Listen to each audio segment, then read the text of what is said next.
Let's take you now to a very different kind of session.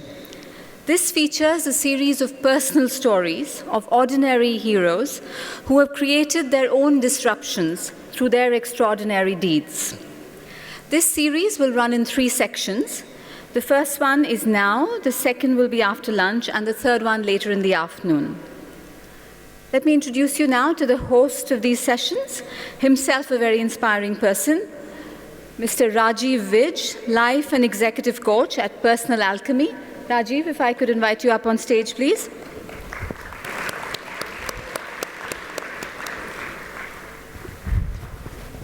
Thank you. CEO at 33, regional head at 36, and he left it all to follow his calling at 39. Rajiv is now a leading life and executive coach and author and speaker. He works with leaders in various sectors to help them fulfill their leadership potential.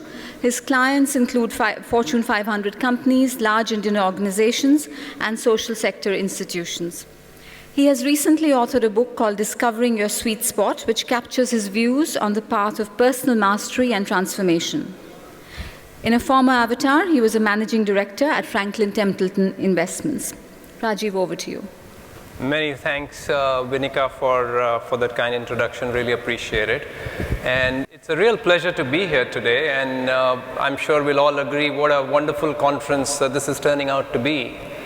And alongside, I think, the conversations we are having about reinvention of the future, perhaps there is also the opportunity for us to, like we saw in the earlier session this morning, the opportunity to just pause for a bit and reflect and reconnect within with who we are and what we want our lives to be about. And in that context, in the interest of time, I'm going to straight jump into asking you to reflect on 2 quick questions for yourself just now. The first question I have for you is, how successful are you? And not in comparison with others and peers and so forth, but where you started in life and how far you've come. If you can think of a number on a scale of 1 to 10, 10 being very successful and 1 being not at all successful. So a number that best represents you. Yeah, so everyone has a number there. The second question I have for you is, how happy are you in life? And again, if you can think of a number on a scale of 1 to 10, 10 being extremely happy and 1 being not really so. And I want to know, are there any people out there whose happiness score is much higher than their success score? Any hands out there? I see a really small minority, and thanks for that. But you know, it's not unusual for me to find, particularly addressing groups of successful people, that for a large majority, it's not the case. And it really begs the question. It kind of really deflates the very subliminal assumption that drives our everyday behavior, which is, somehow if I can be more successful, I will be happier. Somehow success will automatically lead to happiness. And in that backdrop, what I'd like to talk to you today is just sharing a bit of my personal journey, trying to wrestle with this fallacy in my journey, and the 3 lessons I've learned in the process. So I was, well set in my corporate career, and business was fantastic, and I was fortunate to grow rapidly in the organization and so forth. But at some point in my career, I did start to notice the fault lines of this equation between success and happiness. And I was also beginning to become quite aware of this sort of ongoing underlying sense of incompleteness within me. Somehow, despite all the success, there was still something missing in my life. And coincidentally, around that time, I got involved with some NGOs back in India in my personal capacity. And just spending time with these individuals really got me thinking that this high-flying job that I have and jumping in and out of planes that I'm doing, kind of what difference does it make? Does my existence really matter? And I was reading a lot in the space of who am I, purpose of my life, and social change, and all these existential type of questions. And you could argue perhaps I was going through my midlife crisis. And perhaps I was. But I think many of us have these questions at some point in our journey, but then come Monday morning and we get sucked into the emails and the conference calls and the spark's gone. Luckily for me, it won't go away. Also, I'd learned some meditation techniques way back now, 17, 18 years ago, and found them really effective, both personally and professionally. But with busy corporate life, these things have become the remnants of my day. And around that time, maybe I felt a strong need for it, I revived it. Initially for half an hour, then for an hour a day. Whether I was in Singapore or Sydney or San Francisco, I would find my time to meditate. Long story short, what was coming through to me was that while work was terribly exciting for me, but being engaged in two things, one, working on my own personal and spiritual growth, and secondly, of helping others, although in a small way at that time, was just giving me a very different joy. And it really started a bit of a hobby horse in my head that I wish I can create a life which really revolves around these two themes, working on my own inner personal growth and helping others with theirs. And I had a bunch of ideas floating around in my mind, start an NGO, introduce new forms of holistic leadership to organizations, and so forth. But somewhere in that research, I stumbled into the field of life coaching. And as I started to learn more about it, it just fired my imagination. It was like, wow, this is it. This is what I would love to do for the rest of my life. It was like finding your calling. A deep intuitive connection that I had with it. And fortunately for me, none of my left brain analytical skills came in the way of, stopping me. And as that whole idea started getting crystallized, then I couldn't hold myself back. Then it was on one day, 3 more years of this kind of a role and I'll be financially more secure and, the usual questions that hold us back. And I was ready. And it wasn't a career shift I was making, but really a life shift that I was after. And that's how I embarked on that journey. It's, as I talk today, it's been nearly 10 years since this change. And all I can say is that it's just been a blessing for me. At a professional level, what started really as a vocation has become a successful business practice.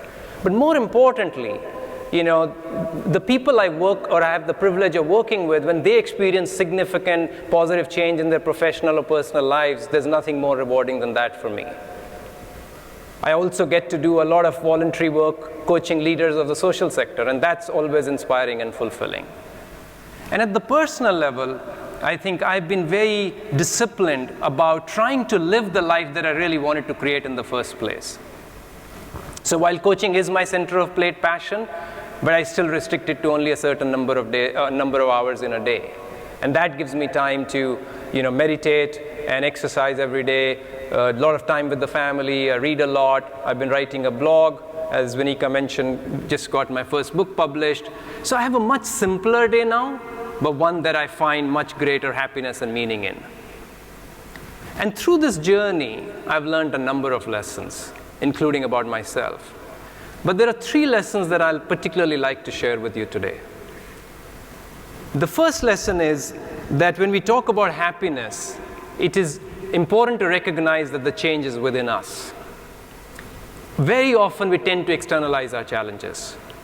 As Sadhguru mentioned in the morning, it's my leader's too demanding, or I've been married for a certain number of years and my spouse doesn't care for me anymore, or the kids these days don't listen to us, and so forth. Interestingly, sometimes I'll go on a weekend to a friend's party and meet someone I've never met before, and I tell them I'm a life coach, and he's like, "Oh, you must meet my wife. I think she'll greatly benefit from talking to you." And sure enough, as the evening progresses and I do bump into the wife, she's like, "Oh, have you met my husband? Come, let me introduce you to him because I think he sorely needs a coach." So somewhere the subliminal, subconscious perception, belief that we live with is the source of my misery, my unhappiness, and my ineffectiveness is outside of me. The reality is the change is within us. So the question I would ask is your leader too demanding, or are you not courageous enough to express your needs more fully? Has your spouse stopped caring for you, or have you stopped demonstrating your love? Have your kids stopped listening to you, or have you stopped listening to their needs? Which one's the truth?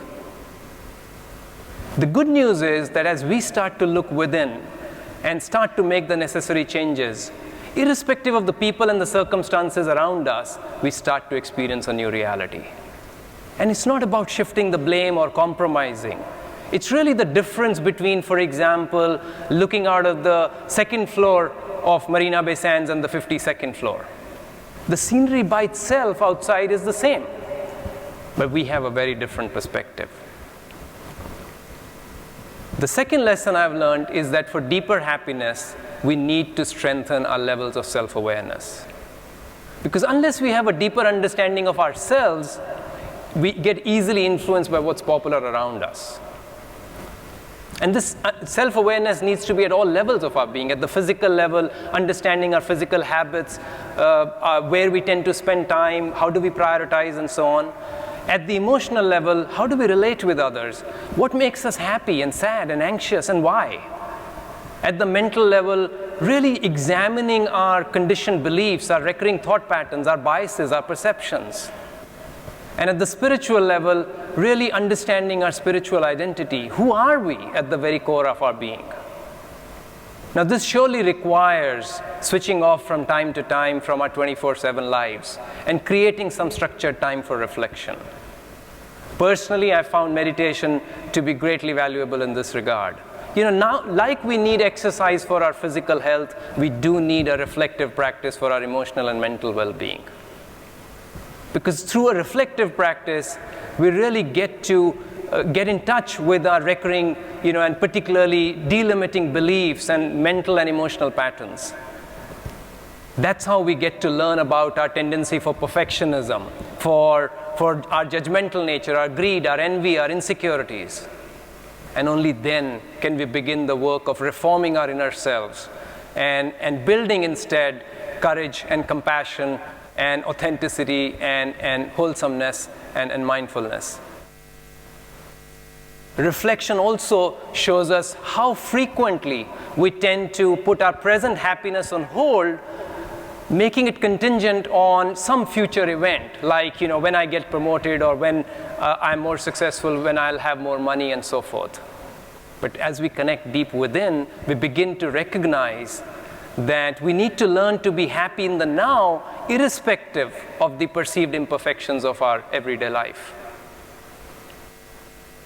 The third lesson I've learned, and this one's been particularly instructive for me, is that for greater happiness and for a clear sense of meaning in our life, we need to build clarity about a deeper purpose in our existence. Working with leaders from diverse backgrounds and from my own personal journey, I've really come to believe that each one of us is uniquely gifted and has a special purpose to fulfill on this planet. But do we take the time to discover it in ourselves? How often we are on a treadmill of activity and, metaphorically speaking, running really hard, but perhaps really not getting anywhere. As we relentlessly strive to climb the social, financial, and the corporate ladder, do we even wonder, pause, and question whether our ladder is leaning against the right wall in the first place? Which ladder are you trying to climb? Is it a true representation of who you are and what you want your life's work to be about? What do you value most individually? Do you want to be more successful, or do you want to make a more significant contribution towards something meaningful? Do you want more money or greater happiness? It doesn't have to be either or, but what's more valuable to you? So often we get consumed by measuring our progress based on these external and visible parameters of success, right? So the size of the house or the car or the holiday destinations or the job title and what have you. But I have a self-assessment happiness test on my website which thousands of people have taken, and perhaps a slightly better indication of our inner state of being. And I can tell you that for many successful people, the numbers are rather scattered. Also, frequently, we get stuck in this notion of relative success. So it's not good enough how well I'm doing compared to where I started. What matters most in our minds is how am I doing compared to my peers and social network. So the person driving the Mercedes C-Class is constantly thinking about the person in the E-Class. And mind you, not that the person in the E-Class is any happier, because he or she is wondering when are they going to upgrade to the S-Class. And this is how we live a poor man's life, because we are constantly thinking about all the things we don't have, rather than be grateful for all the blessings we do. And unless we have anchor, unless we have a life aligned to a clear sense of purpose, we will continue to experience undercurrents of unhappiness and lack of fulfillment in our life. So what is that singular theme that you would like to dedicate the rest of your life to? What is it that when you are 85 and 90 and look back, you'll be so glad and so proud of that you committed the last 30, 40, 50 years of your life to? That's something to think about. So those were the sort of bit of my journey and the 3 lessons I wanted to share with you. But in closing, I would add that when Edmund Hillary climbed the Mount Everest, being the first person to do so, he was being interviewed by journalists, and one of them inquired. He said, "What does it feel like to conquer the tallest mountain in the world?" He reflected for a bit and said, "Well, it's not the mountain we conquer, but ourselves." And I think as a final thought, I invite you to consider the opportunity that each one of us has to deepen our self-awareness, to take greater personal responsibility of our thoughts and actions, and live the purpose we were born on this earth for, so that we can all discover that personal sweet spot where we not only experience success, but happiness and meaning too. Thank you.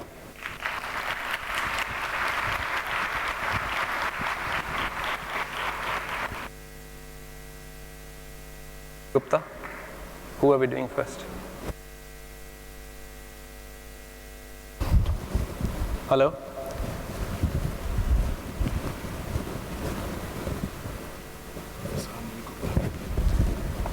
Okay, before you start wondering why I've lost my way back to the stage, is as Vinika mentioned, I've also been asked to introduce the other speakers in this segment, and I do that with real pleasure. We have 6 truly inspirational stories of courage and conviction and social impact coming up for you. 2 of them now, and 4 of them come in the post-lunch session. And I'm hoping that you'll notice the sense of purpose and the ability to make courageous life choices coming through these stories as they come along. The first speaker is a pioneer in grassroots innovation, who's really made it his life's mission to expand this space and to also make linkages between the informal and formal sector to make this happen. A renowned academician at IIM Ahmedabad, he's the founder of Honeybee Network and the vice chair of National Innovation Foundation. Winner of several awards, including the Padma Shri some time back. Please put your hands together to welcome Professor Anil Gupta.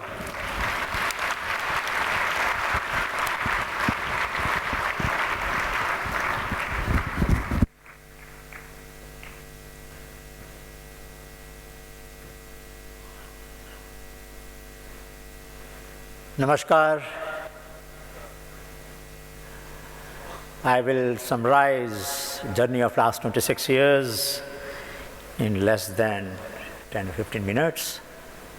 But you don't have to summarize what I'm going to share, because it might open up opportunities for each one of us present here to join hands with some of the most creative minds of our country and many other parts of the world.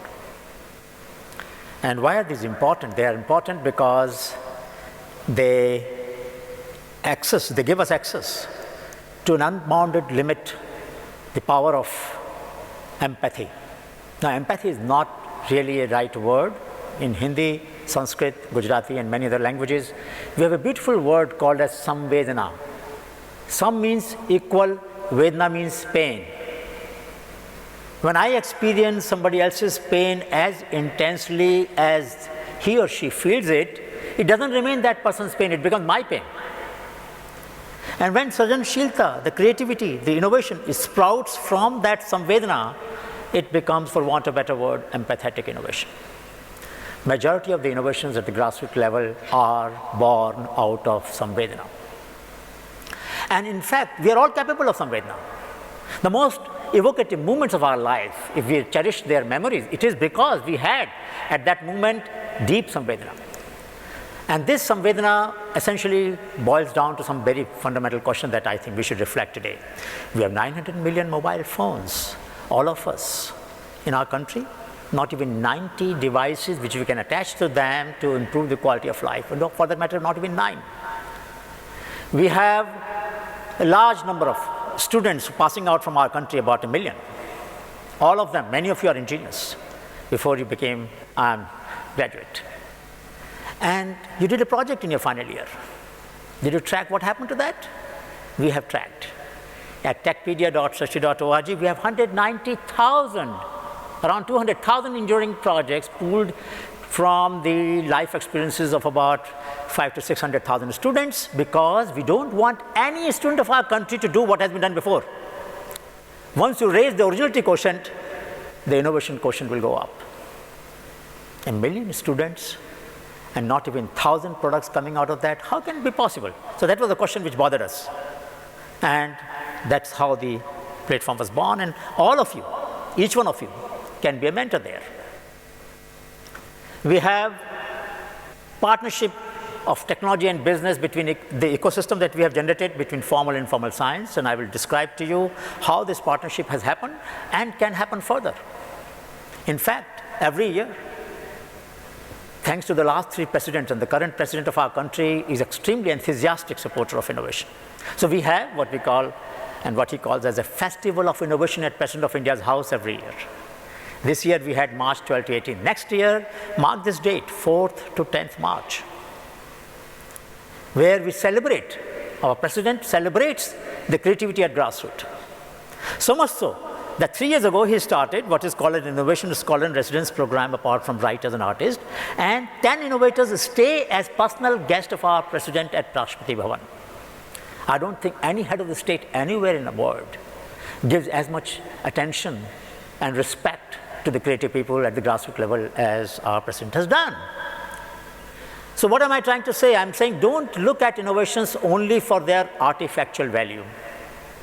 As I've explained, there are sometimes wonderful metaphors, sometimes there are heuristics underlying those innovations, and of course at times there's a gestalt, the whole ecosystem that is underlying that innovation which we can learn from. We need to realize that there is nobody who is not creative. Each one of us sitting here is a creative person. It is just that we are not letting that creativity unfold. So that's how the Honeybee Network started. The nameless, faceless person comes in contact with the network and gets an identity. This is something. Nameless, faceless person comes in contact with the network, gets an identity. A network of which we all can become part, all of us sitting here. And how does it work? What does it do? We do Shodhyatras every 6 months, in fact 3 times a year. Twice anybody can join with an application, and 3rd time for the students of our institute. I take them to Himalaya for the normal Shodhyatra. Summer we go to places which are hot, winter we go to the places which are cold. So 37th Shodhyatra will be in the villages of Goa, starting on May 11th till 17th. And one of these Shodhyatras, I came across this tree. And I said, what is this tree telling me? The tree was telling me that, look, I have done a mistake. I'm not supposed to branch, and I have branched. So what does it do? That branch becomes a parallel stem. As I'm talking to you, many cells in my body are going through mutation. Thank God they're not cancerous, so I can continue to talk to you. This ability of my body, of nature, to heal itself is the most powerful driver of life and its vivaciousness. How do we create product and services and design of which will make it sure that as they evolve, as they get used, they become better? They get adapted to the user needs as they move in the value chain. Self-correcting, self-regulating, self-governed design. And these designs, therefore, will provide us a wonderful way of thinking. How does it work? This is a bridge some of you might have seen in Meghalaya. We had gone to the village Nogriat, and what made this bridge come up? The first culprit was culture. Culture creates questions, curiosity. People said, we want to make a bridge, but not like the one that has been done ever before. Something different, something sustainable, something which has low entropy. So one of them saw the roots of the ficus species hanging on both sides of the river. Oh, they look like rope, maybe we could use them. Curiosity led to the search for technology. But then technology was such that if you have to bring these ropes, tie them, these roots, you need a lot of people, you need institutions. So technology is like word, institutions are like grammar, and culture is like thesaurus. We need all the three for a viable, sustainable ecosystem for breakthrough innovations. This is the breakthrough. That small community in Meghalaya, why would they like to do this? Why did they have to be different? And this question can bug us. And not only different just for the sake of it, but for creating such a wonderful metaphor of sustainability. So we look for such innovations all around the country. And when we are going to these places in Shodh Yatra, we learn from 4 teachers. Teacher within, teacher around us, among the peers, teacher in the nature, as we saw the tree, and teacher among the common people. And I will give you some examples of how do we learn from the common people. So we were in Bankura, West Bengal, Purulia area, in West Bengal having a Shodh Yatra, and we came across these beautiful terracotta horses under a tree. And then the potters of that village gathered, so we asked them, why did you keep such beautiful horses under the tree? By the time the people knew that I was a professor, they said, Professor, you have done a mistake. I said, what mistake did I do? We haven't kept the most beautiful ones. We have kept the best ones. Why did you keep the best creations of yours under the tree? Somebody will break them, somebody will take them. No, sir, when our children walk by this street to the school, they should know what the current standard of the best is. They must do better. Open source standards of excellence. I have never read this in any management book. Here are people of our country telling me a lesson which a management professor had never read, never taught his students. And now I know that if we create open source standard of excellence, our children, our younger generation must do better than us. That's what a teacher's greatest reward is. This knowledge happened. If I had not walked, if we had not walked, we wouldn't have possibly noticed this. And even if you notice, so what, unless you talk to people and learn from them. So many times what we are doing in Honeybee Network is working without a template. We didn't have any clue. So what have we tried to do? There is a passion that people have. There's a purpose that they have. And passion and purpose are not enough. Most of you who are running large organizations know that there's a need of a process. Process over a platform. And that generates the performance. That's how leadership works. That's how breakthrough changes come. That is how Honeybee Network has moved beyond. So it has created platforms. On one hand, we have National Innovation Foundation, which has pooled 200,000 ideas, innovations, traditional knowledge practices from 550 districts of the country. On the other hand, we have techpedia.sachi.org, which has 200,000 engineering projects.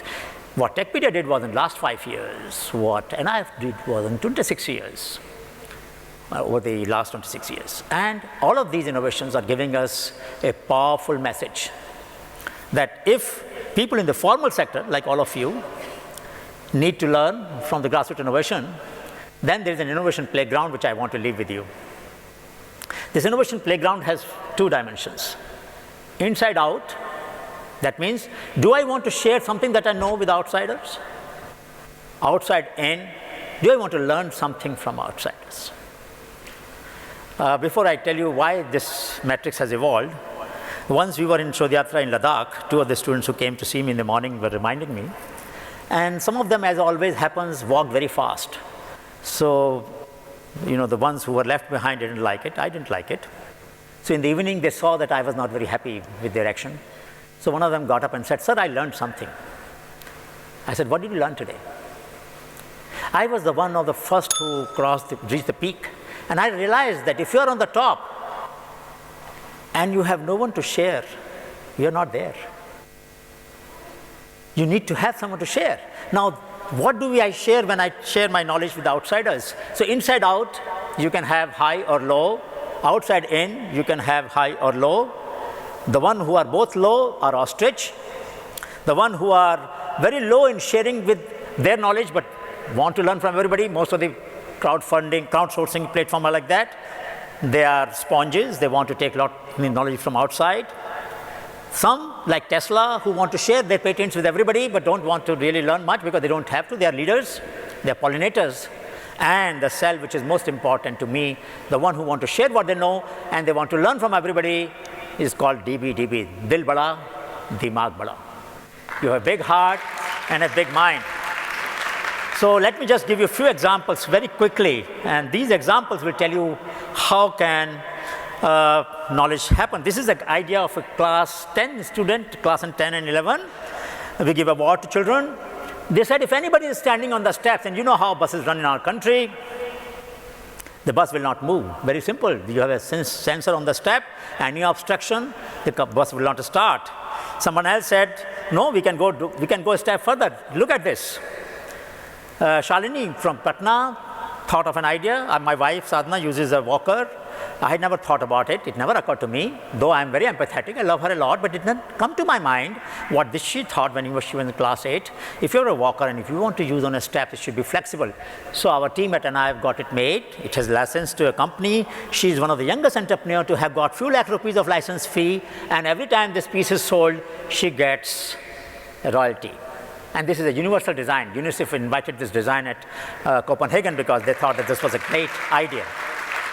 Let me give last example. Internet of Things you have heard about a lot.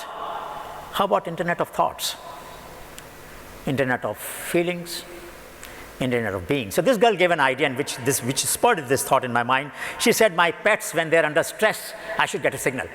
I have not spent time with my cat or my dog, and that fellow is stressed and I should go this time. 3 days I've been working very long and not spending enough time. So Internet of Beings. Why not Internet of only things? So these ideas can spur completely different ideas which you may not have thought about, and there are a large number of such ideas. If many of you are not sitting properly on a chair, I can't help but you will have pain in the lower back. If you are going to have pain in the lower back, you need to have sensors on a chair. If you're not sitting properly, Kulsum Rizvi tells me that the chair will start singing song and not let you work. The screen will go blank. First sit properly, only then I will let you work. Isn't it a good idea? Now, these are ideas coming from children, not from the IITians and not from IMA students. They're coming from children. So please take your children more seriously. Don't dismiss their thoughts. If you're not concentrating, your grip on the pencil will become loose, the light will go on, and now you know your mind has strayed. This is an idea which children have given. So lots of such ideas which are there from the children. They get award from our president. This is my last example. You all have refrigerator in your house. You have a compressor there. Compressor produces heat. There is no company in the world which has produced a refrigerator that uses heat of the compressor. So what do? This boy, Dhruv, put a heat exchanger. You take the heat away. The heat now creates a hot chamber on the top. You keep your food warm. Your energy goes down, consumption goes down because the compressor is working less now. So you save 18% energy. You get more output. This is the Indian model of frugal innovation. Thank you so much.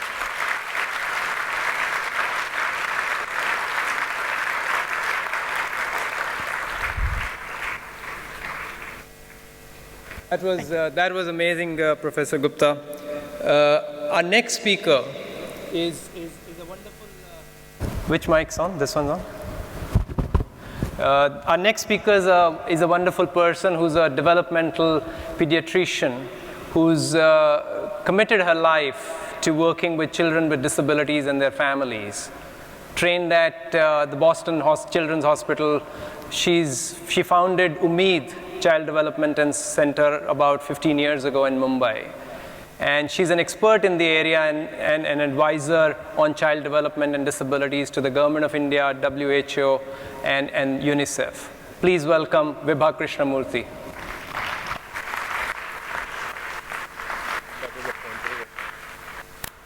Thank you.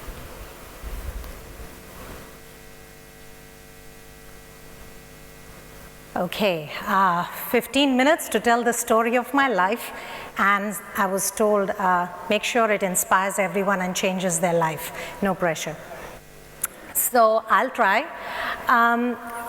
The first thing I have to say is that introduction, that I'm a developmental pediatrician and I work with children with special needs, children with disabilities and their families, often leaves people looking politely interested, and I can see what's going on in their mind. They're thinking, well, that's interesting, but it doesn't really concern me. It's not really relevant to me. And I can see some of you in the audience may be thinking that anyway today also. What I do hope to do in the next few minutes is to convince all of you that it's not only relevant to you, that the work that I do is of critical importance to everyone sitting here. So I'll begin. Let's begin with the statistic. At least 1 in every 10 children has a disability. That's a pretty startling statistic. It was for me, at least, when I first heard it. 1 in every 10 children. You seem a little surprised. I mean, how can that possibly be?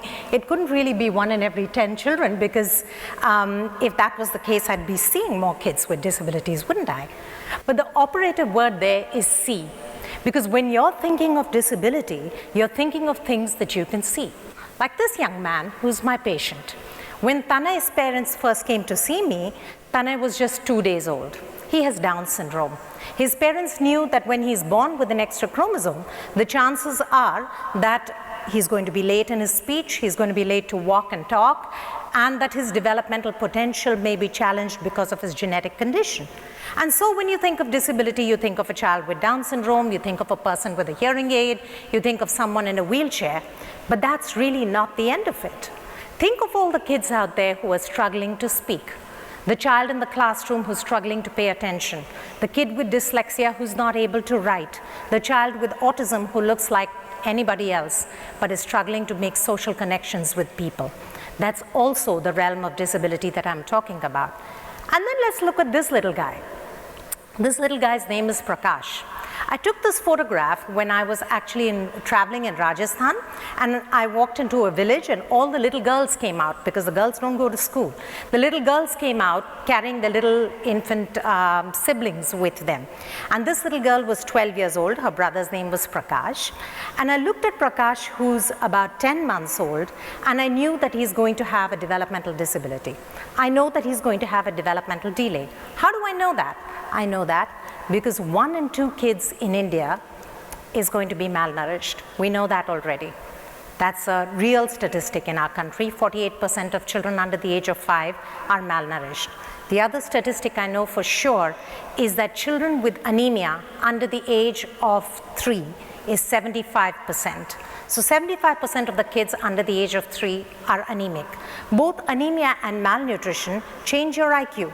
They change the way you think, they change the way they develop. And Prakash is most likely going to have both. But the third and most important thing that I want to point out to you is that children's brains in the first 3 years of life are exquisitely sensitive to the interaction that they have with a caring caregiver. What does that mean? Not having a parent to care for him, for this little boy. His mother works in the fields. Not having that mother who talks to him, plays with him, interacts with him, means that his development is going to be less than optimal. And that is why this little boy is almost certainly going to have a developmental delay. So now that I've told you the gamut of what I'm talking about when I talk about early childhood disability, you can imagine that this statistic of at least 1 in 10, in fact, it's actually not 1 in 10, it's more like 1 in 6. In low and middle income countries particularly, we're talking about 15% of children being born with a developmental disability. What is that in absolute numbers in India? 53 million. We're talking about an epidemic. We're talking about something that's your future workforce pipeline. We're talking about the limited potential of an entire country. And then I'll come to something which is even more startling that we know through science. The jury is in on what works to fix this situation. We know what works. If you identify early those kids who are at risk, like little Prakash, or my little boy with Down syndrome, Tanay, if you identify those kids early and you intervene early by teaching their parents how to stimulate their brains in the first few years of life, you can change the outcome. And what do I mean by the outcome? The kids who are identified early and intervened with early end up having better IQ scores, they end up doing better in school, and they end up earning more money. Professor Heckman, I guess many of you may be familiar with that. That study just came out in 2014. When you identify these kids before the age of 3 and you intervene early, the outcomes are great in terms of economic advantages for countries too. So now I come to the piece which is really, really relevant for all of us in this room to know. The first 3 years of life are so crucial because 80% of our brain's growth and development happens in the first 3 years of life. And the key thing over there, which helps our brains develop, is how you engage with the child. So have you heard the expression, your child's brain is a sponge? How many of you have heard that, right? It is my pet peeve. Your child's brain is not a sponge. Okay? It's not an empty box, it's not a vending machine. You do not stuff things in a child's brain. Your child's brain is like a game of tennis. That's what it's like. So when the child serves, when the baby coos and you coo back to the baby and you respond, that's what makes the child's brain develop. That's when those neurons connect with each other and those synapses develop. So that interactive response in the first 3 years of life is critical to the child's development. I'm going to teach you a little bit of neuroscience. This is a PET scan. Okay? And if you look at it, it's sort of if I sliced your brain right through the top, and the front part is on top of the slide, the back part of your brain is at the bottom of the slide. The red, green, and yellow parts are where the brain is active. And this is the brain of a normal 3-year-old in Romania. Many of you know about the Romanian orphan crisis, and this actually is a study that was done in Romania, the Bucharest Early Intervention Project. And it was very interesting. This was a 3-year-old who grew up in a regular household in the community. The circles that you see in the child's brain are the temporal lobes of the brain. This is the part of the brain where social interaction and language rests. So your ability to connect with people, interact with people, and develop language appropriately is within those circles. In a healthy 3-year-old, this is what it looks like. There's lots of red, yellow, and green activity happening inside that child's brain. The black parts of the brain are just the normal fluid-filled portions of the brain. The next slide I'm going to show you is of a child who grew up in a Romanian orphanage, also about 3 to 4 years old. Now the difference in the next child is because he grew up in an orphanage, he did not have a caring adult in his life who knew how to play, interact, and get that tennis game going. And here's what his brain looked like. So we know this. This is hard science. This is not soft, fuzzy stuff. We know that not engaging and interacting with kids early is limiting their potential. Okay? So the next part of what I'm going to talk about is how I came to this point. So I didn't know this stuff either when I was growing up. In fact, I came to this knowledge very late in my life. It wasn't easy for me to pick medicine. You did well in science, you got into medicine in my times. It wasn't difficult for me to pick pediatrics either because I knew that I loved children and I wanted to be with children. The turning point happened when I went to the US when I was 27 years old. And I knew that I was going to be there for a few years, and I thought, what can I take back with me that I know nothing about? And the answer was surprisingly simple. I knew how to save kids who were dying. I knew how to treat tubercular meningitis. I knew how to treat children with, all kinds of diseases. But what I did not know was how to work with children who had developmental issues. How do children's brains work? How can we influence how their brains work? And that's how I ended up doing a fellowship in Boston on child development and disability. And the 5 years that I was there, I was struck by two things. One, that it seemed that there were so many of these kids here. How come I never saw them in India? And the answer I know now, right? The eye doesn't see what the mind does not know. I had never seen kids with developmental problems. I assure you, when you walk out of this talk today, you're going to see at least 5 kids who you worry about having a developmental concern in the next week, for sure, right? Because at least 1 in the 10 families that you know have a child with a developmental issue that you haven't known about yet. The second thing that really struck me was the paucity of services in India.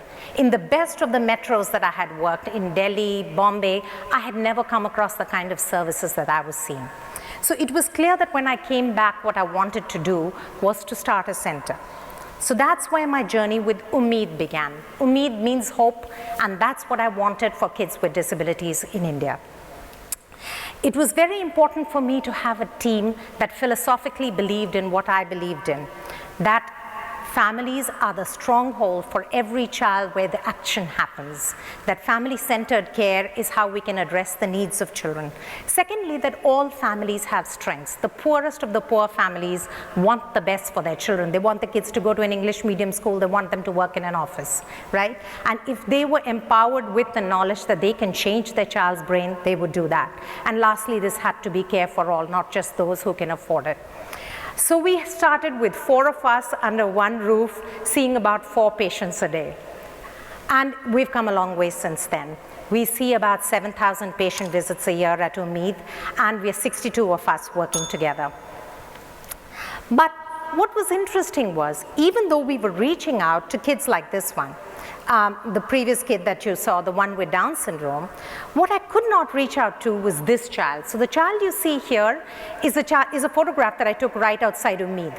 This family lives in that concrete tube all through the monsoons and pretty much through the rest of the year.